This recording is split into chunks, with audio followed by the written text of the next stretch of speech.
আসসালামু আলাইকুম। কেমন আছো বন্ধুরা? আশা করি ভালো আছো। আল্লাহর রহমতে তোমাদের দোয়ায় আমিও ভালো আছি।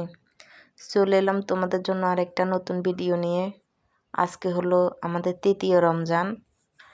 আমি আসলে সকালবেলা ঘুম থেকে উঠে সব কাজ গুছিয়ে ফেলি আগে থেকে।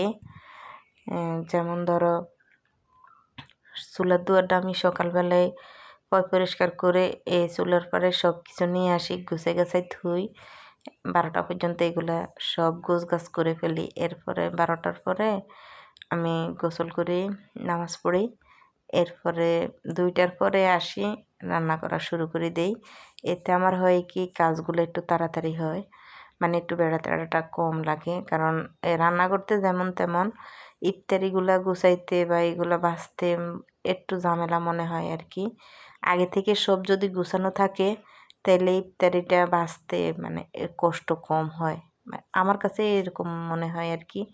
যাই হোক, তোমাদের কার কাছে কেমন লাগে বললো। এই তো আমি সব কিছু রেডি করে রাখছি, এখন আস্তে আস্তে ইফতারিগুলো বাছতেছি। আমার ইফতারিগুলো ভাজা বা ইফতারিগুলো দেখতে কেমন হয়েছে অবশ্যই তোমরা কমেন্টে জানাইবা। আর হয়তো বা বলতে পারো যে আপু, আপনার কি গ্যাস নাই, আপনি কি গ্যাসে রান্না করতে পারেন না? ভাই, আমার গ্যাসও আছে।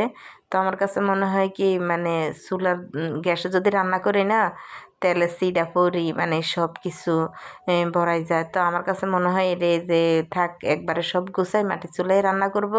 বেশি রান্না যখন আর যখন কম হয় তখন তো অবশ্যই গ্যাসে রান্না করি। কারণ গ্যাসটা সবসময় মোছামাছি করতে হয়।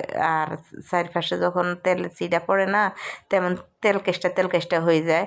তার কারণে মানে ভাজা পোড়াগুলো এইগুলো আমার মানে বেশি রান্না হলে চুলার দরে করি। আর এর মধ্যে আসি, আমি আসলে সত্যি কথা, আমি এই চুলার পাড়েই রান্না করি। কারণ আমার রসিকর বড়ঘর সব একসাথে অ্যাডজাস্ট করা, তো আমার অসুবিধা হয় না। এই তো তোমরা তো দেখতেই পাচ্ছ আমি কিভাবে আস্তে আস্তে লাড়কি দিয়ে ইজিভাবে রান্না করতেছি। এতে আমার কোনো প্রবলেম হয় না, এই আর কি। যাই হোক বন্ধুরা, আমি আসলে নতুন একটা পেজ খুলছি, অনেক আশা ভরসা করে। তোমরা দেখবা, শেয়ার করবা, লাইক করবা। আর দেখে আমার পেজটাকে ফলো দিয়ে অনেক দূর এগিয়ে যাওয়ার একটা মন মানসিকতা তৈরি করবা, এই প্রত্যাশাই তোমাদের কাছে। আর বেশি কিছু চাই না ভাই। লাইক কমেন্ট শেয়ার করো, এটাই তোমাদের কাছে আমার চাওয়া। এই তো ওইদিকে আমি বেগুনিগুলা বেজে তুলে ফেলছি, এখন আলুর চপগুলা বাছতেছি। এই তো আলুর চপগুলো আমার হয়ে আসছে। এ ফাঁকে কিন্তু আমি এগুলা করতে করতে প্রায় 3টা 3:30 বেজে গেছে, বাঁচতে বাঁচতে আর কি।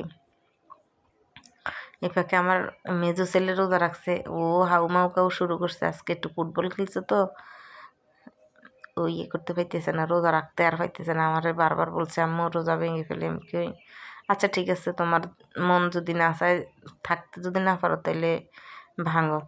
তো সত্যি সত্যি ও কী করছে, 3টা বাজে রোজাটাই আজকে ভেঙে ফেলছে। আচ্ছা যাই হোক, আসলে সবচেয়ে বড় কথা, আমার কিন্তু 3টা ছেলে। আমার বড় একটা ছেলে আছে। আমার ছেলে আমাকে ছেড়ে আরও 2 থেকে 3 মাস আগে চলে গেছে বিদেশ।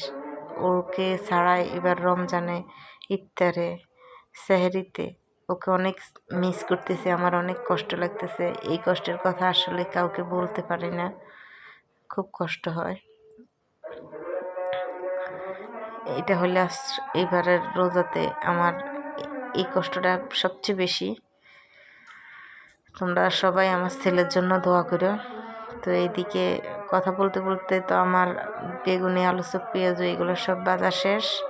আজকের মতো আসলে এই পর্যন্তই। তোমরা সবাই ভালো থাকো, সুস্থ থাকো। আল্লাহ হাফেজ।